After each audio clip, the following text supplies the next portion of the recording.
Okay, we're going live. Okay.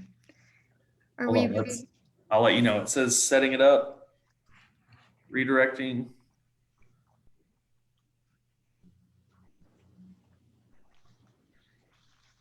Okay, I think we're live. Okay, should we wait for people to come into the room or should we just start? We give people a minute, Newly.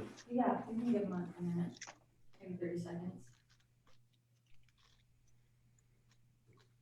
If you ever watch Tabitha Brown, she's always like, come into the room, come in. It's adorable. Well, I'll give everybody maybe 2 more minutes and then I'll welcome the group. All right, Neely, you'll keep track of where we're at. We don't have anything on the Instagram today. It's just Facebook Live. Yeah, I'll post it to Instagram afterwards. Okay. Okay, I'm gonna go ahead and get started. Thank you for joining our Ask Us Anything Facebook Live today. I believe this is our 5th Facebook Live. We received a lot of great questions and we have a panel of people here to answer them today. We have John Earnest, who serves on the City Council, Jake McHargue, our Vineyard City Manager, Morgan Brim, our Vineyard Community Development Director, and then myself, who I currently serve as the Mayor of Vineyard.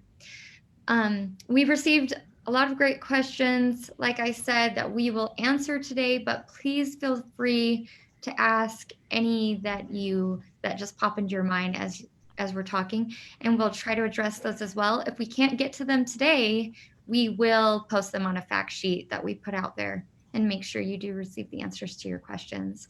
So watch out for that as we go through this. So with that being said, Jake, why don't we start with you? I think you had the first question. Okay, it looks like the first question that came through was, what is the annual expenditure from library card or rec center reimbursements? So the city, we don't have a rec center or full library yet. And so we do a reimbursement for any of the local area community libraries or rec centers. We reimburse $80 per year per household.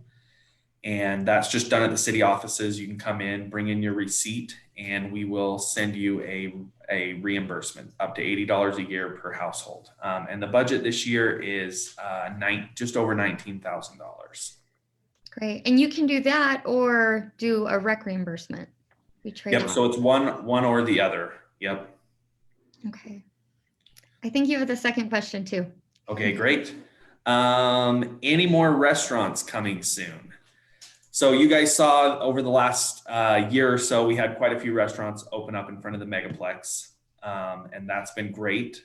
We used to have to eat all of our staff lunches at Maverick, but it's been good to have a bunch of those restaurants opening up. And as a lot of you probably know, the downtown infrastructure is coming in, and that will also be a great place for future restaurants. So we're continuing to work with developers and restaurants that are interested in coming to the city, and they have a lot of options. And so we've seen a lot more interest as some of that development has taken place in front of the Megaplex of restaurants that are interested in coming in and locating here in the city. Great. John, I think you're up next with grocery store. Okay, excellent. Can you guys hear me okay? Yep. Wonderful. All right. Yeah, the common question that we all want to know is, are we going to get a grocery store? When? How? How does this go? How does this happen? Ultimately, I think what you should understand from a city council mayor perspective, Mayor, if I speak improperly for you, let everyone know. We all want a grocery store. We all do. Okay. We all want the same things that most of you want. And what I am learning as a part of city council is that it's a process, and landowners have the land that they own. We on the city council, we can adjust codes so that we can facilitate places and land that is available for grocery stores. We've done that. That's happened. And we now are courting as many grocery stores as we possibly can But ultimately, you have to keep in mind that the landowners and the grocery stores, they have to come to an agreement, an arrangement that is both parties agree on. And that is the process going on. And there are many, many grocery stores that have been communicated with, we've reached out to, that have reached out to landowners. We all want to see it happen. It can't happen soon enough. I agree. But it is a process, and we're doing everything on our end to facilitate that process and make sure land is code friendly for that possibility. Yeah. And John, I think the excitement here that you can attest to is we were courting, we were reaching out and doing all the things, and now we have the grocery stores coming to us. And so that's exciting. So they want to be here. There's a lot of them. We can't mention the ones that are currently being talked about because it's private, but they are in negotiations, and we're offering whatever we can to bring them here. Yeah, and Mayor, if I may add as well to John's comments, it's kind of exciting because we do have the downtown plans that are in the first phases of construction. You see a lot of work going on out there right now for the infrastructure. And so we have some concepts of possibly getting an urban mixed-use grocery store that would be located near the train station.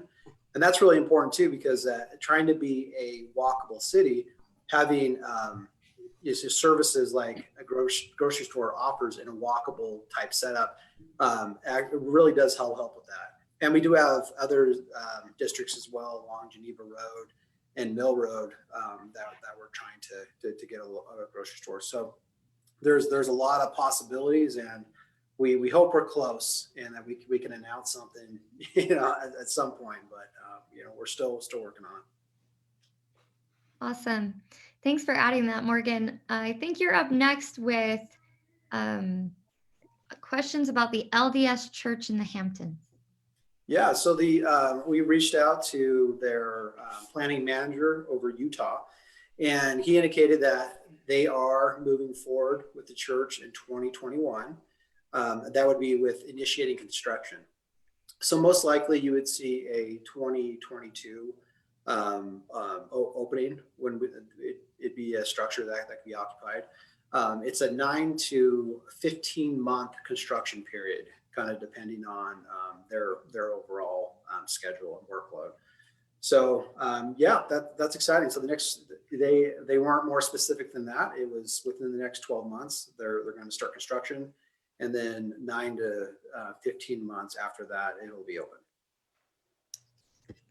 Awesome. John, when will there be another gas station in Vineyard?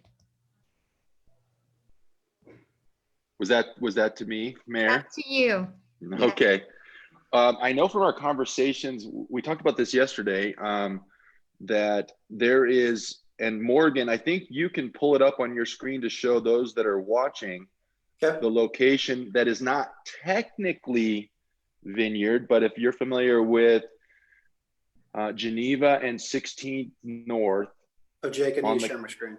On the corner across from Harley Davidson, there is a lot that Maverick has purchased.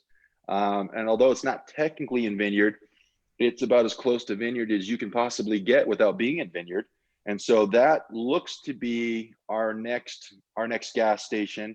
And again, we have other locations that are code friendly for that possibility, but based on what we know at this point, that seems to be the probable next location. And if I said anything incorrectly, guys, correct me, but I think that's the right answer. No, you're absolutely right, John. I talked with Michael Florence, the Linden Community Development Director. And so he's over the city of Linden. As you can see from this map, the kind of the gray, this line right here is the city boundary, and this is Linden right here. So yeah, right outside of our boundary on Geneva Road. But that is kind of the next spot we're thinking. Their community development director indicated that that they do have plans to build, but they have not told them when. So, 0 to 20 years, who knows? But they do have plans to go there. We think, we would love the sales tax to stay in Vineyard, obviously, but it's we're at a point with our current gas station that it needs to definitely we need to offload something that's getting really tight. And John, if you like, I can talk about the current expansion of our gas station if you like. Sure. So, No, feel free yeah. to expand on that, Morgan. Go for it. Yeah. So our current location, the off of Center Street, which turns into Mill Road, and Geneva Road, that Maverick purchased the lot just to the south of them, that vacant lot, and recently received approval to double the amount of pumps and to add landscaping and parking with a access road that would go that would allow trucks to exit on the just west. It'll go west of the current building and out by Starbucks. But the idea is to separate as much as possible the large contractor trucks and larger vehicles from the rest of just the regular size like sedans and SUVs. So that's Maverick's idea, is the current pumps you see now would be for mainly the cars and just smaller vehicles, and then the larger trucks would be on that vacant lot. So we're hoping that they'll move forward in construction in the next couple months. So we'll at least see an expansion of our current gas station. But yeah, there's no plans have been proposed for any others in the city. Okay. Thank you. That brings us into, I think, your next question, Morgan, which is any plans for a drugstore? Winco has such a horrible medicine selection that I don't love. Let's see, hold on. Going all the way up to 8th and State just to grab some Pepto, Children's Tylenol, etc. We would love a Walgreens. And at the same time, you could answer, are there any opportunities for a car wash? Yeah, thank you. So absolutely there are. So I'll take the drugstore question first. We have been contacted. I can't say the exact spot until they make it public. So I know that's frustrating for residents, but we kind of have that obligation with our businesses until they announce. We don't make it public, but we do have a pharmacy that is interested in coming into Vineyard, and one thing that and there's another one. I can kind of say this one. It's not 100%, but we've talked about it in public meetings. But this corner here, so this is kind of a separate one, would be more of a kind of a traditional drive-through. We've had drugstores contact us about this. This is 400 North and Geneva Road, just south of the Megaplex. In order for this site to work, UDOT would need to take out this knuckle. If you can see this is where Geneva Road has that knuckle that where it bends really sharply for a segment of the road. The plan is for UDOT to straighten this out and to make this a full intersection, signalized. So when that happens, it then opens up the door for this corner to turn into retail. And I've been contacted throughout the years by a number of different drug stores. So that would be a great spot. But we do have one that has that is working with the developer to come in. I don't believe that there'll be a drive-through drugstore, more of a walk-in pharmacy, but they should have other type of medical things that you can buy there as well. As far as a gas station, our code does allow for gas stations, for car wash. And we've been contacted in the past about placing a car wash on one of these frontage lots near O'Reilly's Auto Parts. So the company hasn't pulled the trigger on that yet. I've talked to them a few times over the last couple of years. So that most likely, that's where I keep getting phone calls. And when that happens, usually just a matter of time. So we're kind of crossing our fingers because the city also does have a need for our own city vehicles, so we don't have to drive into Warren to wash our cars. But yeah, no definite plans right now, but that's a spot we've looked at. Awesome. Okay, I'm going to throw in a question from the people that are watching us live just because they're here with us. And so, Jake, this is going to go to you. I'm going to mix it with a question that was asked yesterday, which is, how do we get better timing on the lights on Geneva? There is hardly ever a green arrow when you are trying to turn into or out of Vineyard. High traffic times are so frustrating. Now, they didn't specify whether this was on the 800 or on the 400 side, but I think both answers are relevant to each other.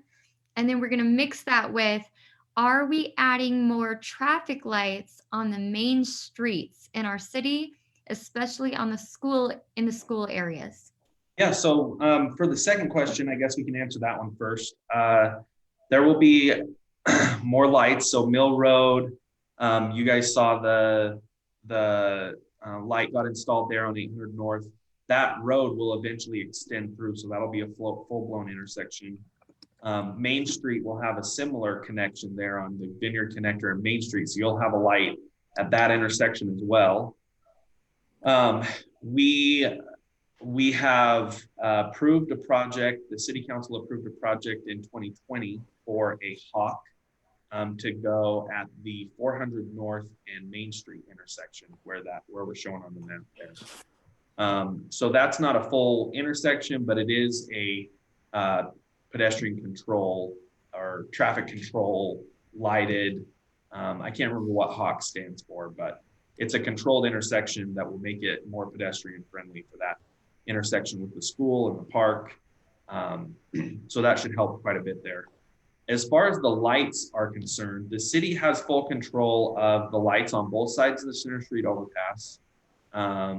And the other lights are UDOT controlled. And so we have reached out and had good coordination with them on issues that we've had with those intersections and lights, but any adjustments to the timing and how those signals are working will have to be run through UDOT. Okay, thank you. The next question I'll take is, do we have relationships with other cities where we think Vineyard can learn from their experience with city planning development?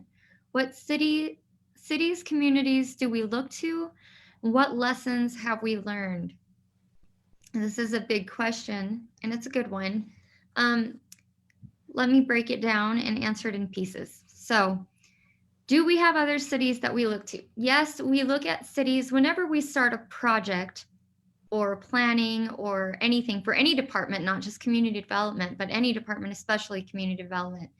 We look at cities with similar sizes, location, growth, demographics, and then we also look to our surrounding communities every time we go through one of these planning phases. So those are the types of cities that we do, and kind of we generally try to learn from them. We are unique in the way that we're growing. So we also go outside of Utah, and we hire a lot of professionals to come in and help us plan and design. So for our downtown city code, we hired a world-renowned walkable city urban planner to come in and kind of direct us and guide us through the many cities that he's developed that are similar to our city or have similar goals in mind. And then we have a pretty rich staff that have kind of built out codes and worked with other cities and have deep relationships with our state entities, our local key stakeholders. And then in each of our planning groups, we bring in all of these key stakeholders, our experts, hired experts, surrounding communities that we can learn from, and then developers, universities, all of the different entities, traffic, transportation, anybody that could have any insight into what we're doing, we bring them to the table in all of our discussions. And then as far as relationships go, our staff, our council, and myself meet regularly with each of these entities throughout the month. For instance, for myself, I meet with state, regional, and county mayors several times during the month. I sit on 15 boards at the state level, constantly talking about planning, codes for cities. Our city manager, he works with the city manager associations. He's constantly in constant communication with those groups, learning from their codes, asking what went wrong. Morgan, he was just talking about how he was on the phone with Lyndon's planner, kind of asking those questions, seeing what's going on, trying to find out what's coming in next so we can plan cohesively. John sits on several boards.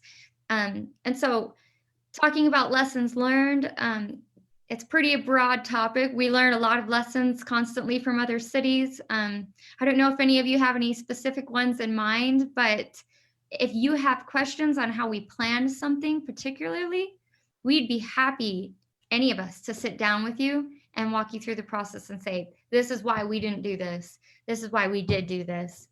I don't know. Guys, do you have any other comments on that? Yeah, so I also sit on the American Planning Association Utah chapter. I'm in a committee, but I'm a part of that. So we communicate on a planning side with a lot of cities. And then just also, I mean, so I have the downtown plan showed up right here. And what this is, I mean, this was built specifically for Vineyard, but working with Jeff Speck, who's a world-renowned urban designer and planner. He's considered the walkability expert, and that's a big priority for the city, was to be walkable. So we looked to the #1 expert in walkability, and he pulled in examples from all over the world. And one thing specifically, which is really great, this promenade, which extends from the train station. So you get off the train and you can walk on a linear park promenade all the way down to the lake. This is the only city in Utah that has a downtown oriented onto a waterfront, and that's really significant. And a lot of this plan, I mean, we didn't like copy and paste it, but a lot of it is from these ideas are from Boston and Philadelphia and San Francisco. We looked at really amazing cities that had really activated open spaces, and we pulled a lot of ideas from those cities as well. Yeah, so that's great. It's a great question. But we looked at other cities for almost everything that we do. We check to see what worked for them, what didn't work, and we get recommendations before we march into planning projects. Yeah, down from like sewers to roads to parking to our promenades to anything you can possibly think of. So yeah, the nice part about being in Utah is it's a really collaborative environment. So we do have open communication with other entities, even with the state and other cities and districts and all the boards that Julie mentioned that we sit on. It is a collaborative environment in Utah, so that's really helpful. And what's more remarkable than that is our state is very collaborative with other states. And so we are constantly meeting with other states and cities throughout the nation. For the Utah League of Cities and Towns, I've had the opportunity to meet with cities all over the nation and learn from a lot of the experiences that they've gone through. So definitely constantly trying to learn and do better and give what's currently the best or looking to the future to Vineyard. So John, somebody asked, can we get a disc golf park?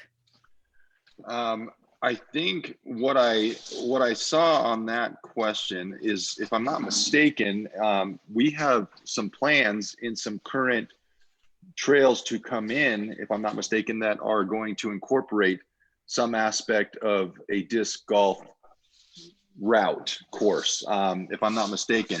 I was double checking my notes on that. Morgan or Jay, correct me if I'm wrong on that. I thought that was going to be incorporated, right? Sorry, John. My audio froze, and I didn't catch what you said. I think we're incorporating the disc golf in some of our trail systems, aren't we? Isn't that one of the game plans? Yeah. Go ahead, Morgan.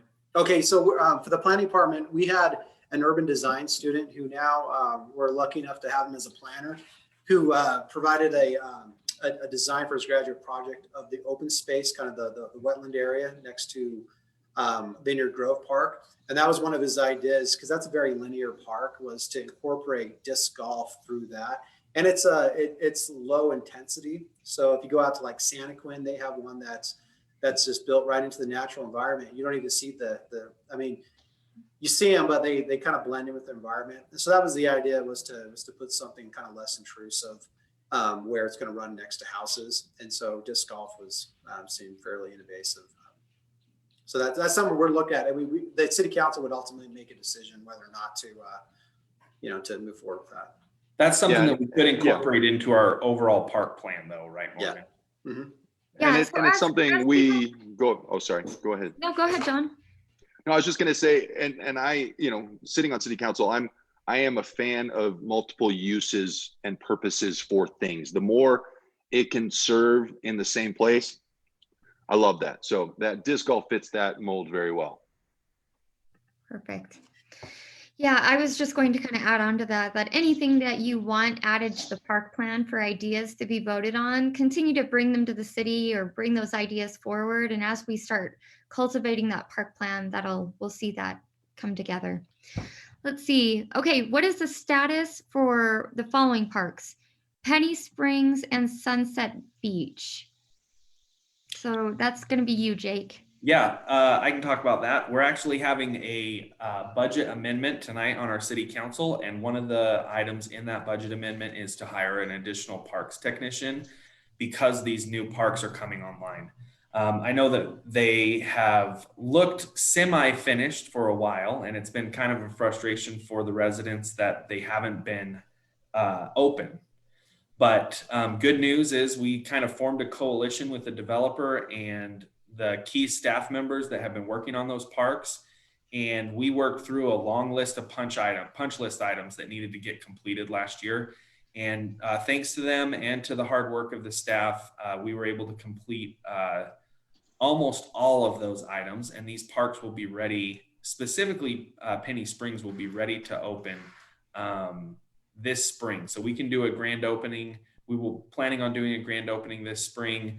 But those trails are open now, and you can play at the playground. You can play on the trails. The restrooms are closed, but we anticipate those being open as soon as we do a grand opening later this spring.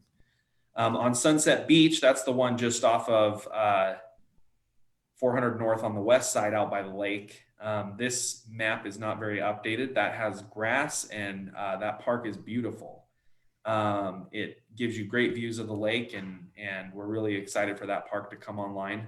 We're waiting for a few more items on this one. We've knocked a lot of those items off of our list. One of the biggest things before we can open the playground here is that loop road will actually need to be moved. And so that's on our agenda tonight as well, is to mill that corner that Morgan's showing there, mill that road up and get rid of it and reroute that down 300 West.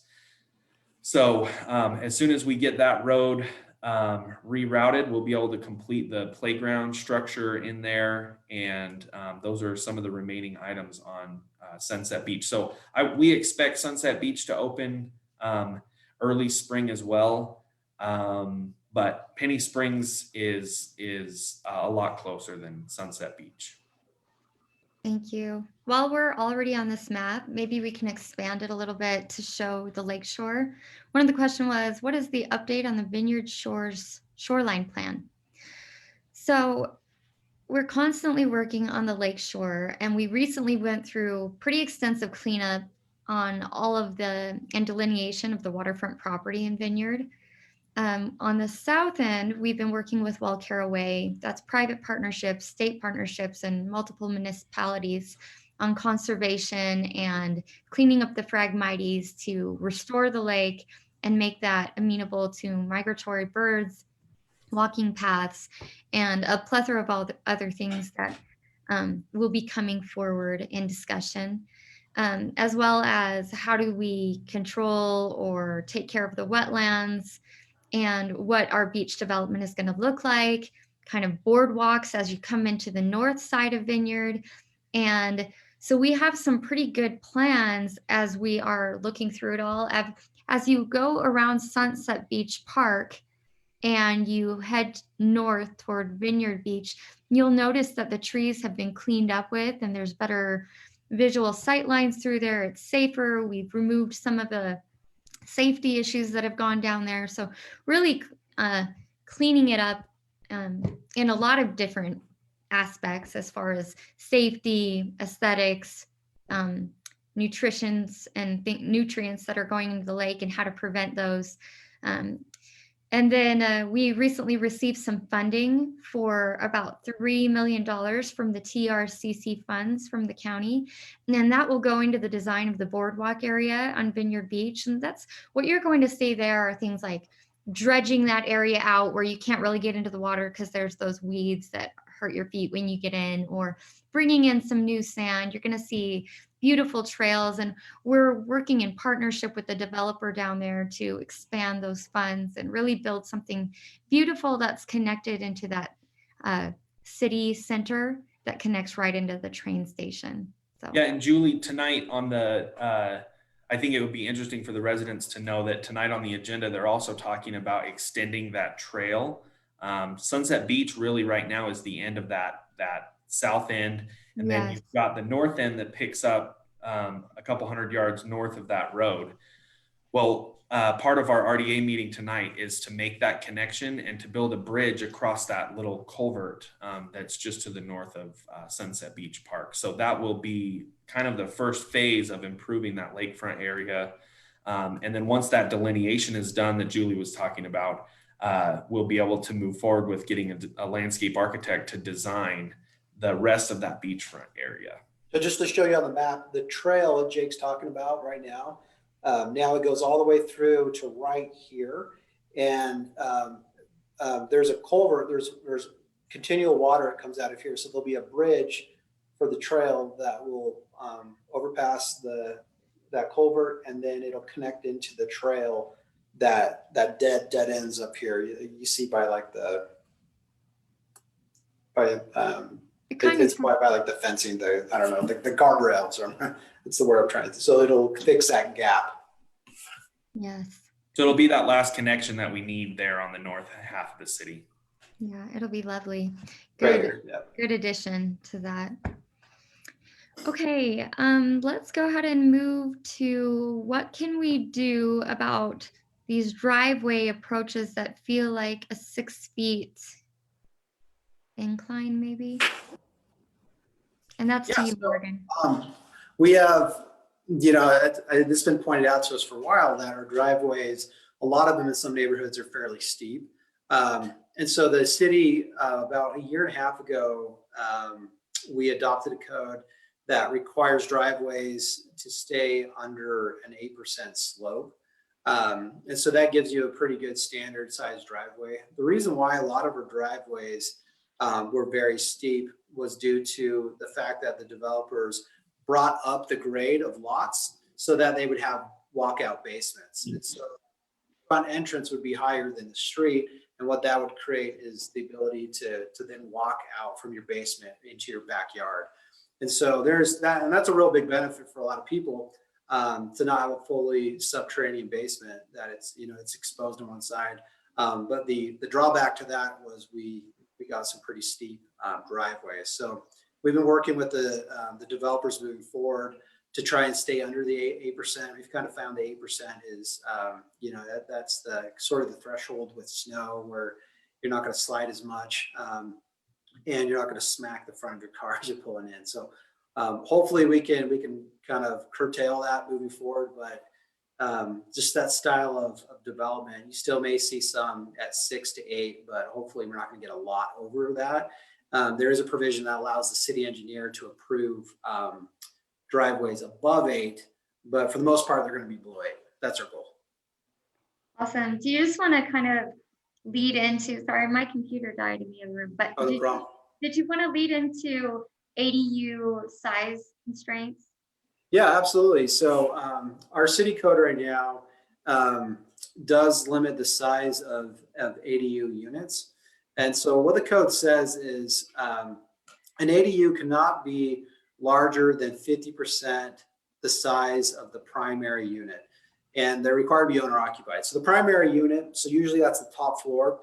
If, for example, if that's 2,000 square feet in size, then your ADU typically in the basement cannot be larger than 1,000 square feet.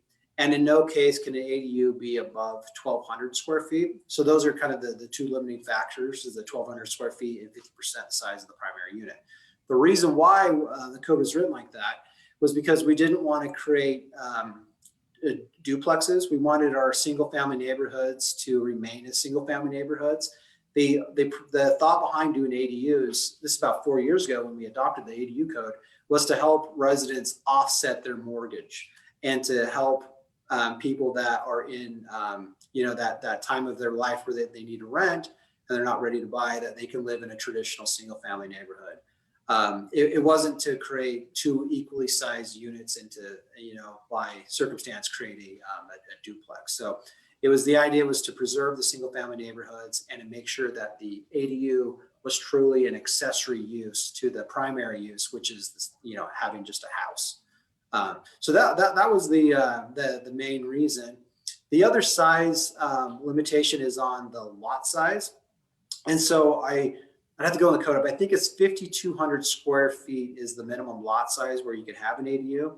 What we found is that once you go below really that threshold, it starts to cram in a lot of uses and intensity into small lots.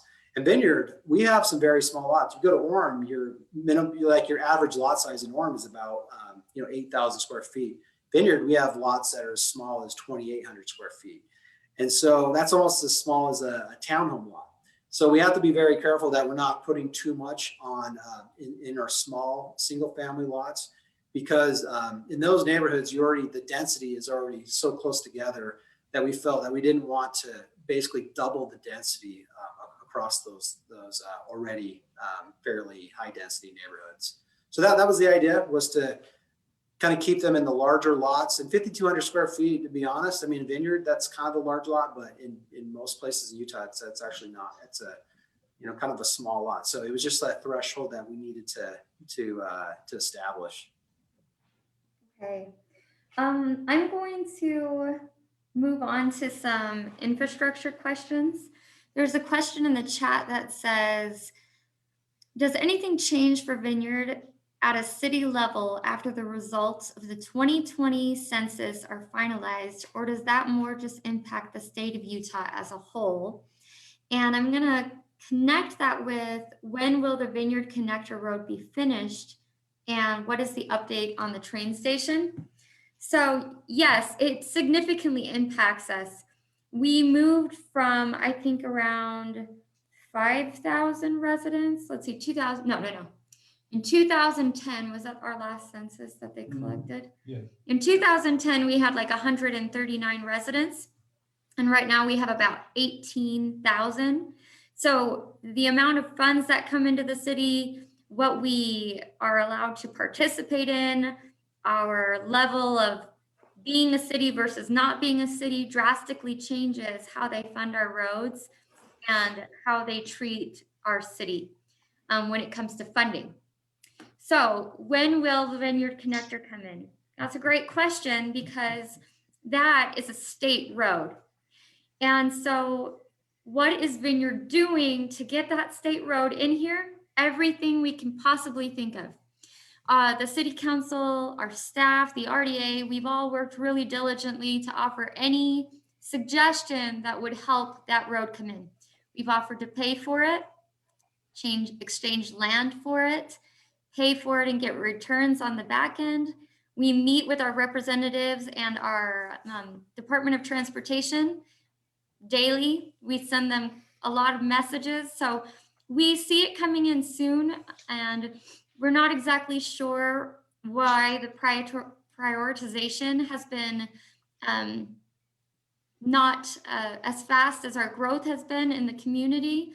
But as they've been able to see those numbers come in this year, I think we'll see some changes come with that. And then as far as the Vineyard train station, now the train station has a couple things that happen. It's been going really well. We found money for it. It was going to be built right away. And then the federal government needed to put in some safety regulations for positive train control that changes the engines in the trains and makes stopping and going in those trains a little bit slower. And what that did was, in order for us to add another train station along the long line of Front Runner, it was slowed down and they needed to put in double track. Well, double track was another $20 million. And so as a city, we went out and we found that $20 million working with UTA. And we have worked with our legislators in the executive branch and the governor. And we see that money's coming to a head, and all of the finances are in, the design's in, the building's been started, and now we are just moving through the process. And they mentioned that the dates would be around August of this year, but it could be anywhere from August to the beginning of next year, dependent upon all of the different environmental groups that we need to work with. But it's coming and we're excited about it. So that's great. We'll go ahead and move to, let's see. When will the North Vineyard Road be widened and repaved? And I'm going to give that to Jake. Okay, and that's actually on our agenda tonight as well. I kind of talked about that with the Sunset Beach Park. That corner of Vineyard Loop Road where it turns out and goes north to the lake, that part of the road right now is butted up against Sunset Beach Park.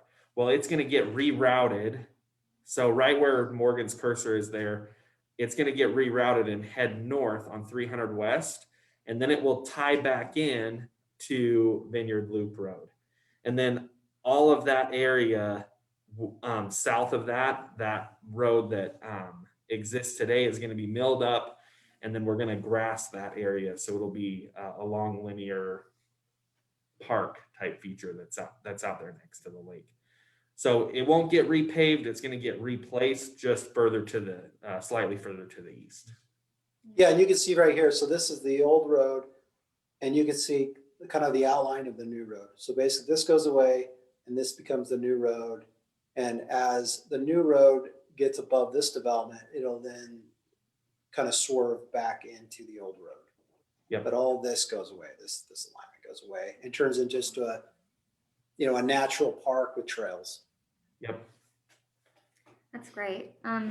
Just to add something to the Vineyard Connector, somebody mentioned they wanted 800 North Vineyard Connector to be widened. And that's all part of the same discussion that we're having with UDOT. We're aware of it and we are talking about it and we are being great advocates for it. We have a special guest here today and I'm just gonna throw him under the bus and kind of ask him a really fun question. This is Tice. He serves on the city council. Hi, Tice. Hello. One of the questions was, I heard that Vineyard was a dumping ground for waste. I'm assuming they're talking about waste from our various sewage plants. Or, we have, or the steel plant. steel plant. All the above, no. The steel plant has been cleaned up. The federal environmental agency has certified it. The state has certified it. U.S. Steel paid for a majority of that cost. And it is now virgin and usable land. We have a large containment area that was created for the stuff that is really nasty, and it is now contained and is safe for everybody. It is a sealed container, so it will not leach into the water base or anything else. So we're good to go. The unfortunate rumors that people in Vineyard glow like outer space people is not true. The lake has also been accused of being a dumping ground since it tends to turn green in the summer. There's two things operating there. One, the natural soils that go into the lake contain a large number of materials that tend to provide nutrients to bacteria. And indeed, we have had in the past sewer plants that discharge into the lake. That has been modified over the last 30 years. In fact, one of the major adjustments going on right now is the city of Provo is producing one of the most modern sewage processing plants in the nation, which will radically change the amount of nutrients in the lake. The Lake Commission, which I'm a member of, has done studies of the lake over the past 4 years, and we have discerned a number of causation factors for the problems with the lake. We have tried two methods to change that. They were both successful last summer. Now we're going to the science committee to see if we can expand upon those methodologies to help hinder the growth of bacteria in the lake. The lake is a very, very shallow lake. And so the water heats up very quickly each summer, which provides a great condition for those growths.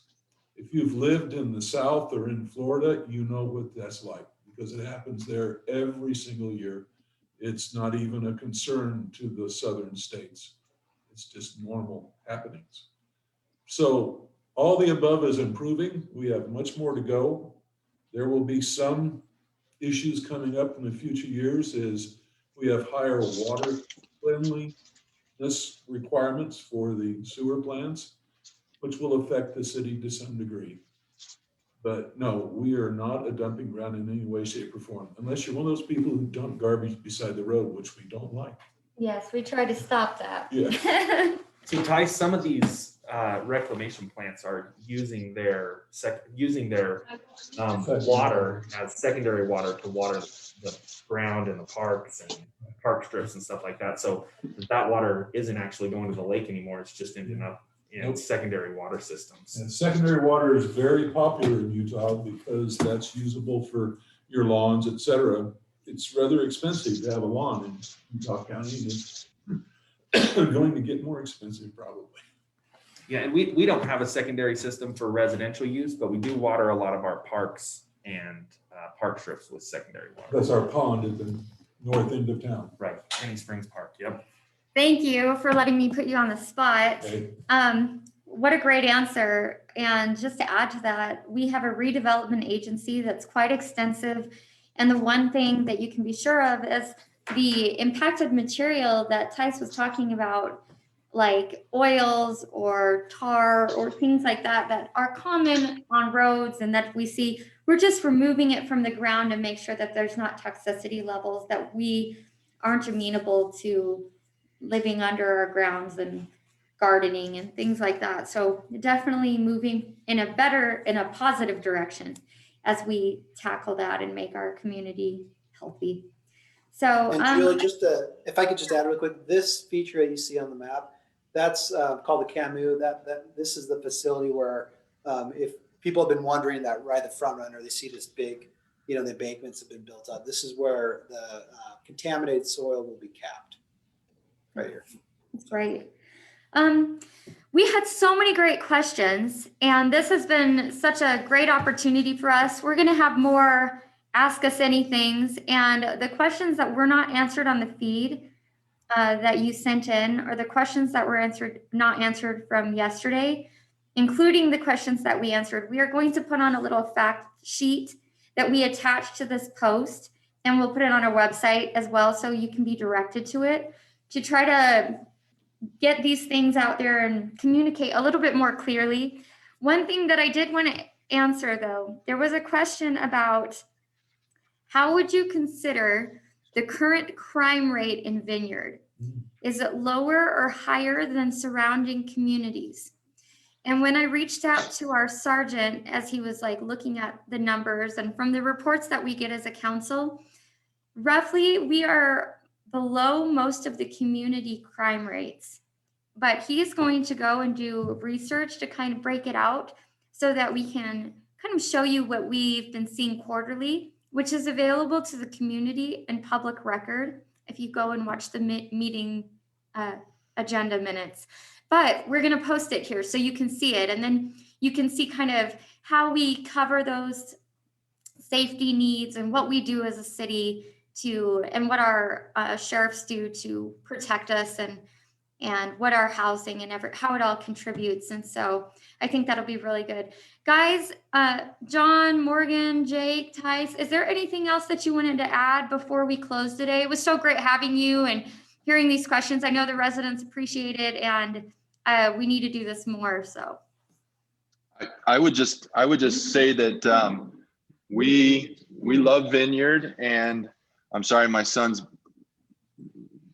making a little noise there for a minute, but we love Vineyard. We love living here, and like you, we want to make it the best place possible to continue to live for a long time. absolutely.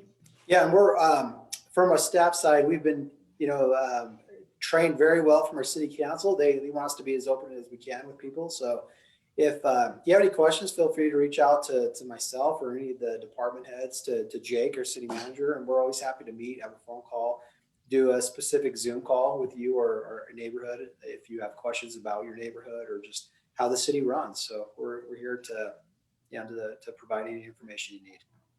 Yeah, thanks, Morgan. We have a great staff that works for the city. We're all really grateful to work for the city. It's been a great place to work, and it's a great place to be a part of. It's an exciting city to be a part of. We have a lot of projects going on, so we're keeping everybody running at full speed. And like Morgan said, if you ever have any questions, feel free to reach out to us. Tice, did you want to add anything? I'm just so happy you got to join us. Well, I'm just happy to be here. I greatly appreciate all the work of staff done that help us on the city council stay up on things, because there's a lot of stuff happening. And this is a hopping city. Yes. And just really appreciate, I'll reiterate it, we love our staff and the things that they're doing. And like they said, we really want our community members to feel like they can call and reach out at any point, and make sure that your needs are being met and heard, because we truly love Vineyard and we're excited about this. And so if you need anything, we are here. So please reach out. And if you would like to join us for city council meeting, you can do that tonight as well. So thank you for coming.